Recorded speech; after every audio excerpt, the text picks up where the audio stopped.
اگر ہمیں کوئی شخص کہتا ہے کہ شب برات کو اٹھ کے نفل نہ پڑھو، تو بھائی نفل ہم نے پڑھنے اللہ کی رضا کے لیے، ہمیں کسی بندے سے ڈگری لینے کی ضرورت نہیں، نہ تو ہمارے اور رب کے درمیان معاذ اللہ کوئی وسیلہ ہے کہ تو کہے گا تو پڑھیں گے، جب دل کرے گا پڑھیں گے، اور جتنے دل کرے گا پڑھیں گے۔ ہم تو نفل کہہ رہے ہیں اس کو، ہم نے کب کہا ہے ضروری ہے جو عشاء پڑھ کے سو جائے فجر تک سویا رہے، ہم اس کو گناہگار نہیں کہہ رہے، لیکن یہ ضرور کہیں گے کہ گولڈن چانس مس کر دیا اس نے چانس مس کیا ہے، یہ تو اللہ کی رحمت کا موقع تھا۔ حضرت سیدہ عائشہ صدیقہ رضی اللہ تعالی عنہا ارشاد فرماتی ہیں کہ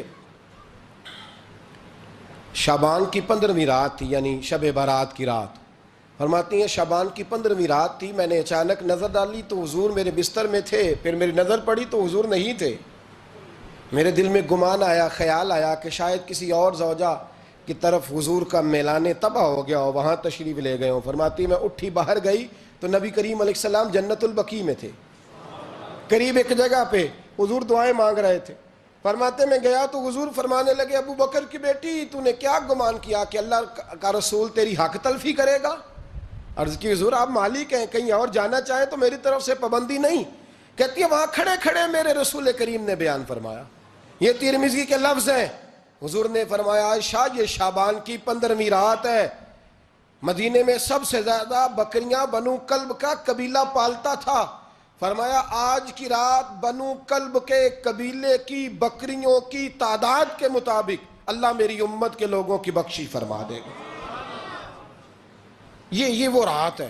جناب عائشہ صدیقہ رضی اللہ تعالیٰ عنہ نے بات رات کو سنی تنہائی میں نبی پاک سے، رات کو تنہائی میں حضور سے سنی، سویرے جناب عائشہ نے کل امت کو بتائی۔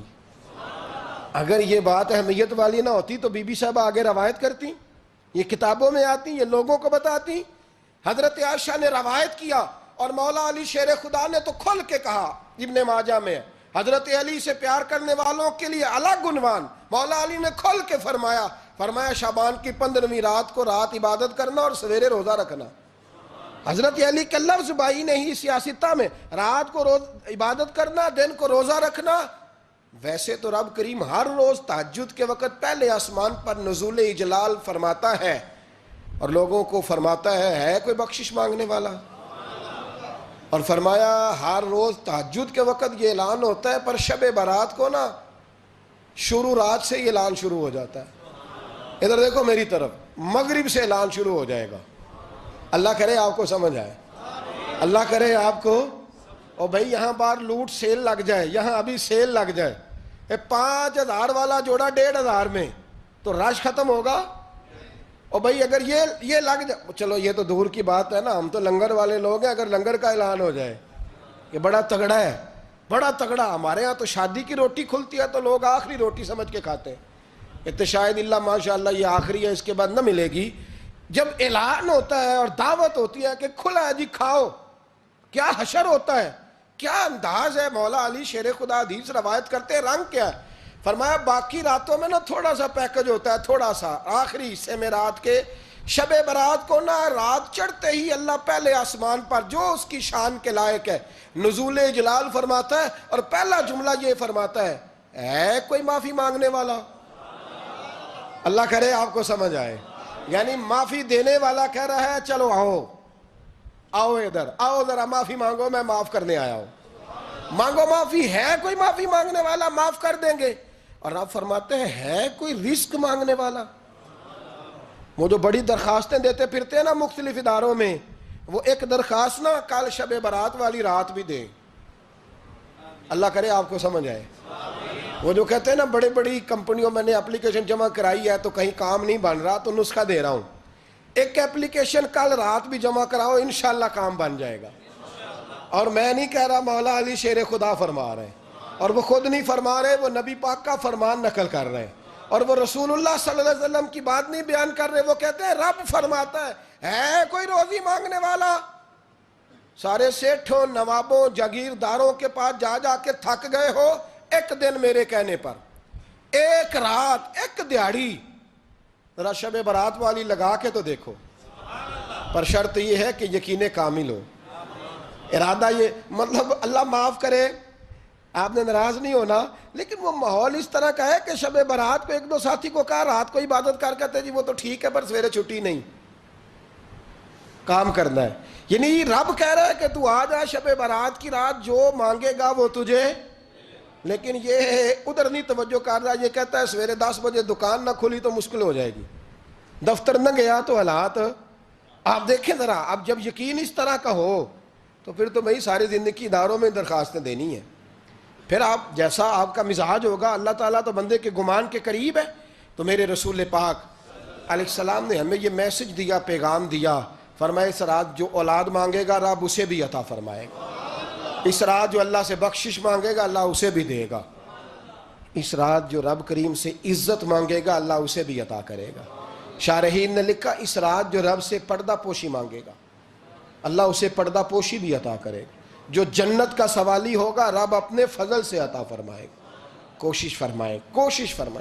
10 محرم کو ہمارے ہاں لوگ جاتے ہیں قبرستان، وہ کسی حدیث سے ثابت نہیں، میں منع نہیں کر رہا، جائیں 9 محرم کو جائیں، 10 کو جائیں، 11 کو جائیں، 8 کو جائیں، سفر میں جائیں، ربیع الاول میں جائیں، قبرستان میں جب بھی جائیں منع نہیں ہے. لیکن شب برات والی رات تو خود رسول کریم گئے ہیں نا قبرستان.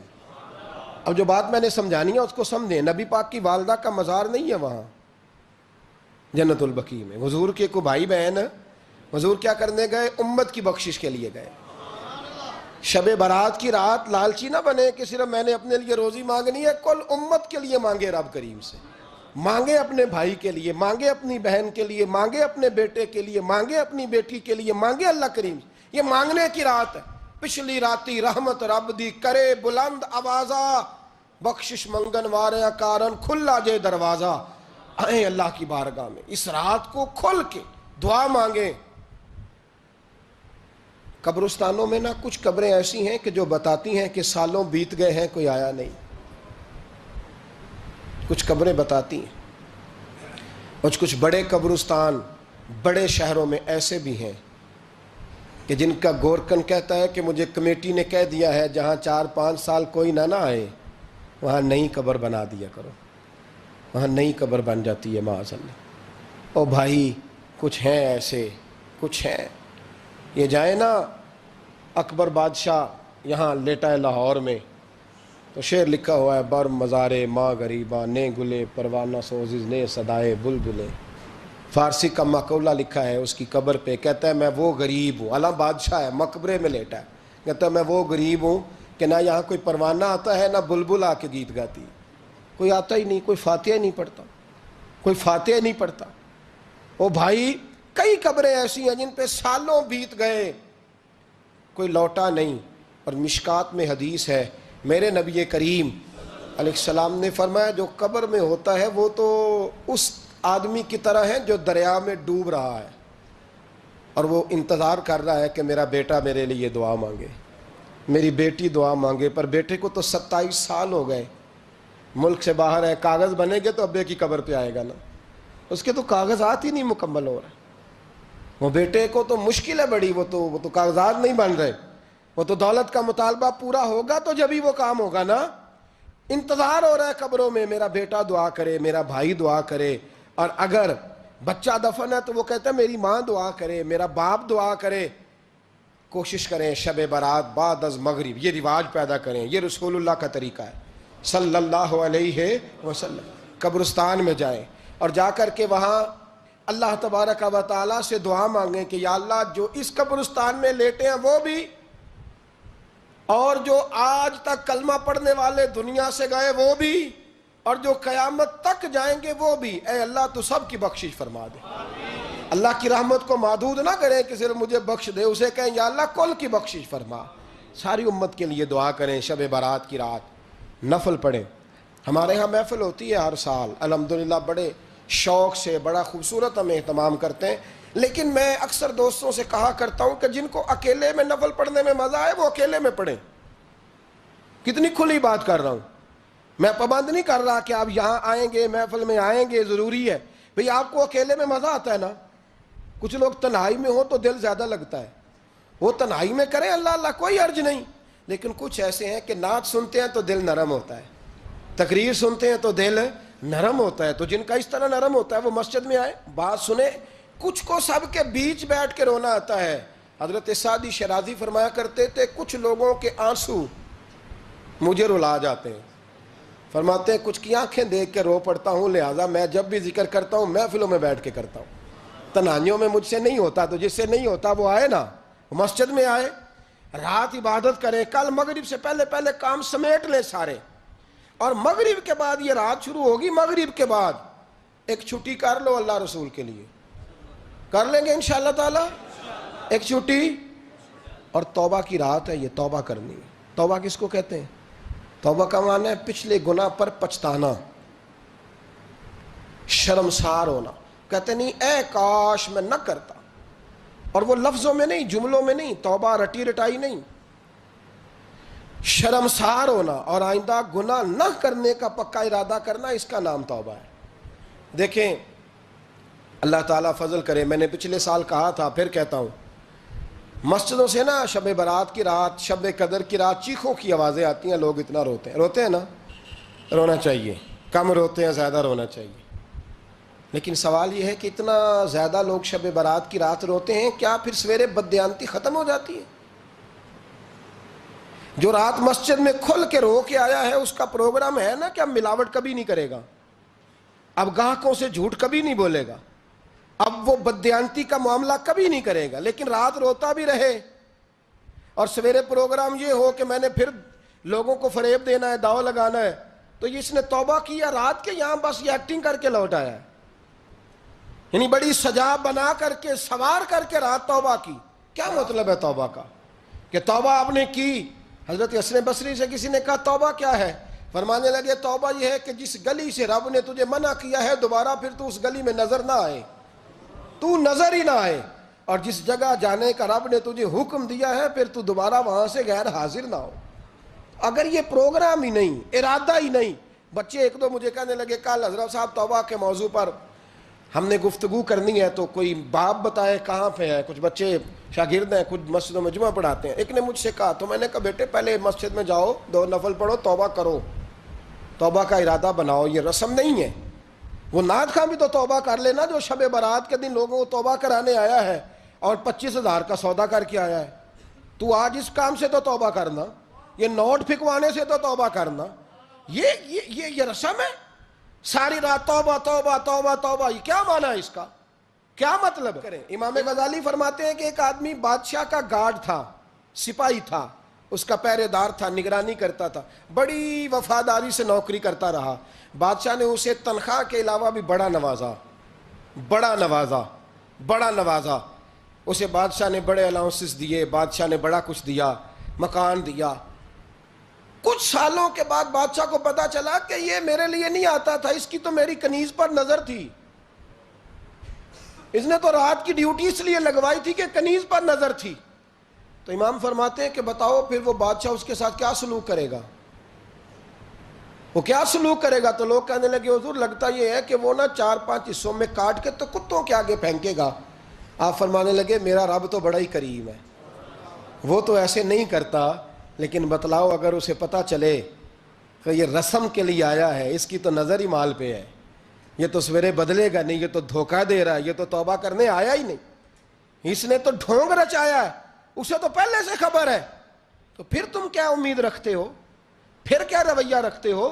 شب برات کی رات دھاڑے مار مار کے رونا اور صبح اسی طرح دھوکہ دینا, اسی طرح فریب کرنا, اسی طرح جھوٹ بولنا, اسی طرح بددیانتی کرنا, اسی طرح لوگوں کو لوٹنا. تو یہ رسم نہیں ہے توبہ. توبہ تو بدل جانے کا نام ہے, توبہ تو پھر سنور جانے کا نام ہے. توبہ تو اس طرح ہے جس طرح حضرت ابراہیم ابن ادھم نے کی تھی. وقت کے بادشاہ تھے بادشاہ, جب توبہ کی تو پھر ہر چیز چھوڑ دی, پھر مال لوگوں میں بانٹ دیا اور پھر ٹاٹ کا لباس پہن کر زندگی گزاری. لوگوں نے کہا حضور یہ تبدیلی ہے. فرمایا تبدیلی نہیں, یہ میری توبہ ہے, یہ میری توبہ ہے. جب توبہ کی تو پھر بدل کے کی, جب توبہ کی تو پھر تبدیل کیا آپ نے. یہ کیا توبہ ہوئی؟ ساری رات روتے رہے, سویرے دکان پہ جا کے پھر قسم اٹھائی کہ مجھے تو پڑتا ہی 11,000 کا ہے. یہ توبہ ہے؟ تو آپ نے اور میں نے توبہ کرنی ہے تو انشاءاللہ تعالیٰ اس طرح کرنی ہے کہ پھر 15ویں شعبان کو بدل جائے. یہ جو موقع آتے ہیں نا شب برات کے, شب قدر کے، یہ بنیادی طور پر اللہ تعالیٰ کی طرف سے دی ہوا موقع ہوتا ہے کہ چلو تمہیں چانس دیتے ہیں، تمہیں چانس دیتے ہیں، پابندی کوئی نہیں، لیکن رب کی طرف سے نا موقع ملتا ہے، چلو تمہیں ایک موقع دیتے ہیں، چلو اپنے آپ کو کلیئر کر لو، تمہیں موقع دیتے ہیں، یا اللہ کیا کرے، کچھ بھی نہیں، آ کے نا سچے دل سے 2 رکعتیں پڑھ کے توبہ کرو، عرش کا مالک پچھلے سارے ہی معاف کر دے گا، کچھ بھی نہیں، آؤ موقع ہے۔ ان لوگوں کی باتوں پہ نہ جائیں جو بلا وجہ پریشان کرتے ہیں، ہمیں بھی روز ہی سوال آتے ہیں، دل نہیں کرتا، کچھ باتیں ایسی ہیں جو کرنے کو طبیعت نہیں چاہتی، میں کروں گا بھی نہیں۔ لوگوں کو شب برات کا حوالہ بھی نہیں مل رہا، حالانکہ ترمذی شریف میں حدیث موجود ہے، صحاح ستہ کی روایت ہے، ترمذی میں موجود ہے۔ پہلے کہتے ہیں صحاح ستہ سے دکھاؤ، جب صحاح ستہ سے مل گئی تو آپ اور کدھر جانا ہے؟ اور ابن ماجہ میں موجود ہے مولا علی کی روایت، اور ذرا ترتیب دیکھیے گا، یہ ترمذی کی حدیث ہے، امام ترمذی نے تو پورا باب باندھا ہے 15ویں شعبان پر، پورا باب۔ اب تمہاری مرضی ہے، اگر تم نئی بات کو سمجھنا چاہتے۔ اور مجھے پتا کیوں یہ شب برات کیا لگتا ہے، مجھے کبھی کبھی یوں لگتا ہے کہ رب فرماتا ہے کہ رمضان سے 15 دن پہلے ہی پکی سچی توبہ کر لے، تیاری کر، پاک صاف ہو جا، تاکہ جب رمضان آئے نا تو پھر تجھے پاک ہونے کی ضرورت نہ پڑے، بس پھر تو آتا جائے اور میں تیرے اوپر رحمت نچھاور کرتا جاؤں۔ بس تو پہلے ہی تیاری کر، 15 دن پہلے ہی، 14 دن پہلے تیار ہو جا۔ کل رات اپنے آپ کو ذہنی طور پر تیار کریں، بچوں کو تیار کریں، گھروں کو تیار کریں۔ اب جب مہمان آتے ہیں نا بڑا کچھ کرتے ہیں، شب برات آئے تو مصلی ایک دفعہ دھویا کریں، ایک دفعہ مصلی دھویا کریں۔ فرش دھوتے ہیں نا، مہمانوں نے آنا ہے تو ایک کمرے کا فرش دھو کے صاف کریں کہ خواتین نے یہاں ساری رات نماز پڑھنی، یہ ارادے بنائیں۔ جس طرح آپ کہتے ہیں نا رات کو سفر کرنا ہے تو دوپہر میں تھوڑا آرام نہ کر لوں، تو کل دوپہر میں آرام کر لیں، تاکہ رات کو رب رب کرنا آسان ہو جائے، اللہ کی بارگاہ میں بیٹھنا آسان ہو جائے۔ مکمل طور پر ذہنی طور پر اپنے آپ کو تیار کریں۔ یہاں بھی محفل ہوگی انشاءاللہ، عشاء کے متصل بعد شروع ہو جائے گی، 12 بجے تک محفل چلے گی، پھر 12 بجے کے بعد نماز تسبیح پڑھی جائے گی، پھر 1 بجے پھر دوبارہ آپ کو اجازت دی جائے گی، کوئی انفرادی طور پر گھنٹہ سوا اپنی الگ سے کوئی عبادت کرنا چاہے تو وہ تب بھی ممکن ہو، جیسے آپ کو موقع بنے۔ میں کہہ چکا ہوں، لیکن وقت ضائع نہ کرنا، گولڈن چانس ہے، اس کو مس نہ کرنا، یہ شب نجات ہے، اس کے ضرور قریب جانا۔ رب کریم سمجھنے کی توفیق عطا فرمائے۔ آخر دعوایا ان الحمدللہ رب العالمین۔